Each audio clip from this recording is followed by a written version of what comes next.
Magandang araw guys sa inyong lahat. So nakita naman po tayo muli dito sa ating video tutorial. Maraming salamat sa lahat ng aking mga subscriber, sa lahat ng mga viewers. Maraming salamat po sa suporta nyo sa aking channel. God bless po sa inyong lahat guys. So ngayon po sa araw na ito ay ating pag-uusapan tungkol sa pag-assemble guys ng screen frame natin para sa ating sliding window at saka sliding door. Kasi kadalasan guys na makikita natin na may diferensya yung ginagawa natin guys, doon natin malalaman yan kinakabit na natin sa job site. Yun yung ating pag-uusapan guys.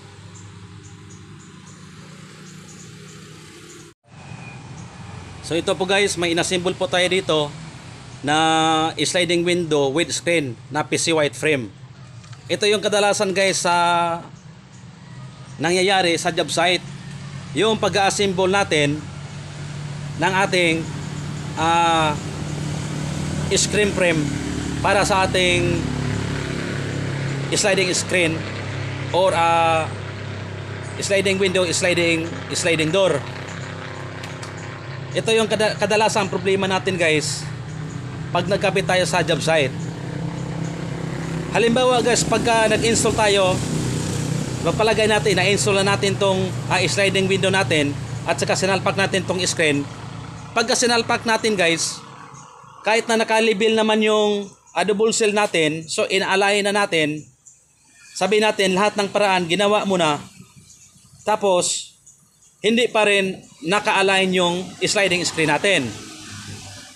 Kahit na naka-align yung framing ng window natin guys, pagka sinalpak natin yung sliding screen natin, nagkakaroon pa rin siya ng problema.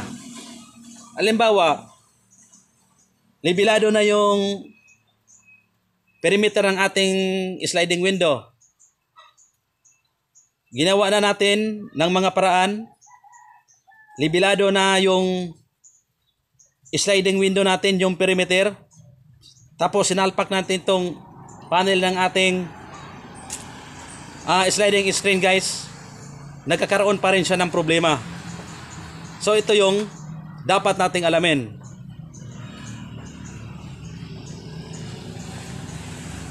Bago po tayo guys mag-assemble ng sliding screen, aalamin muna natin yung ating framing na eskwalado ba siya guys. Dahil kung hindi sa eskwalado, magkakaroon talaga yan ng problema. Halimbawa, pagka isinara natin, makikita nyo guys, kahit na nakalibel yung perimeter ng ating sliding, makikita nyo, dito banda, lapat na lapat siya sa gilid. Dito naman, ito nakatabingi. Kadalasan naman yan guys, ang nangyayari doon sa pagkakabit natin ng sliding screen. Pag in-slide naman natin dito sa kabila, tumatabingi pa rin siya kung saan sa banda tumatabingi, kahit na nakalibel na yung ating perimeter frame ng ating sliding window. Ang gagawin natin guys, bago tayo maglagay ng screen ito, alamin muna natin guys kung eskwalado ba siya o hindi. Para malaman natin guys, na mas sigurado natin kung eskwalado ba yung ginagawa natin na screen frame window, sukatin po natin yan. Kalasin natin to guys, tatanggalin natin to sa kanyang framing. So ayan, tinanggal natin. So ito po yun guys, kinalas natin tong sliding screen natin. Bago tayo guys maglagay ng screen sa ating sliding dito sa ating screen frame, tiyakin muna natin na libilado, parehas talaga yung sukat na ating pinuputol guys. Sukatin natin yung width. Ayan. para makita natin kung tama ba yung pinagpuputol natin. So kung tama na yan guys, sasabihin natin na parehas na yung pinuputol natin para malaman natin na eskwalado ba yung ginagawa nating screen frame.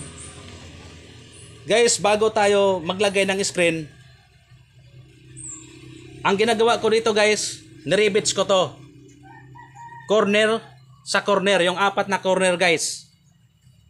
Yan, niribits ko yan.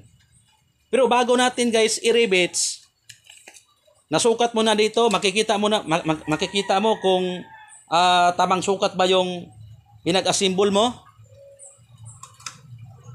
Ayan, kung tamang sukat ba yung ina-assemble mo. So hindi lang po dyan tayo nagtatapos guys. Para malaman natin na eskwalado ba yung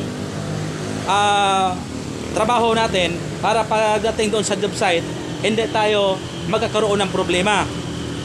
Dapat guys, bago tayo maglagay ng screen dito sa ating screen frame, titingnan muna natin guys kung eskwalado ba yung bawat kanto niya. Kasi para pagdating sa job site, kung magkakaroon man tayo ng problema, at least hindi gaanong malaki guys. Para malaman natin kung naka-eskwala ba yung trabaho natin, sukatin natin yung diagonal niya guys. Itong paikis. Ayan. Kung nasa tamang sukat ba siya. Dapat guys, pantay yung corner sa corner. Sukatin natin ng pa-diagonal. Kung makikita nyo guys, 37 inches siya. Ayan. Corner yan guys, sa corner 37 inches. Sukatin naman natin tong kabila. Diagonal to guys, diagonal position. Ayan. So parehas siya guys. Makikita nyo 37 inches pa rin. Pag nakita nyo ng eskwalado siya, saka natin, ang ginagawa ko dito guys, nilagyan ko ng rivets. Para pag naglagay tayo ng screen mesh, hindi siya gumagalaw yung screen frame natin. Kasi may tendency talaga na gumagalaw tong screen frame natin guys. Sinukat ko na ng pa-diagonal. Nakita naman natin guys, eskwalado na siya. Huwag po tayong basta-basta na maglalagay ng screen mesh na hindi naka-eskwala yung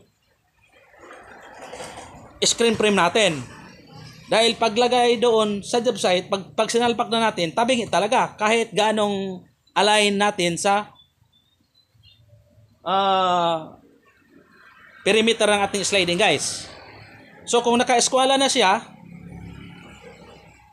pwede nyong i-rivets nyo dito guys, corner sa corner, para hindi siya gumagalaw. Pwede ding i-screw nyo yung maliit na tornilyo lang, yung 4 na kanto guys. Para sa akin, kasi mas mabilis tong rivets, nire-rivets ko na lang itong 4 na kanto. Ayun guys, makikita nyo, naka-rivets po yan yung 4 na kanto. Para pagka nilagyan natin ng screen mesh, hindi siya gumagalaw-galaw guys.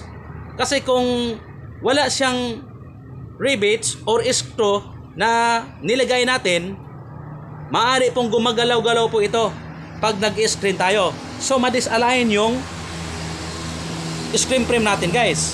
So yun ang dahilan kung bakit nagkakaroon siya ng problema pagdating doon sa job site guys. Alamin natin, sukatin natin tong pa-diagonal guys, kung parehas ba yung sukat niya. Pagka hindi naman sa parehas, makikita mo naman kung saan siya sumubra. Pagka sumubra, kung saan sa banda sumubra, kung saan kanto dyan. So pukpukin nyo lang ng konti, tapos sukat naman ulit.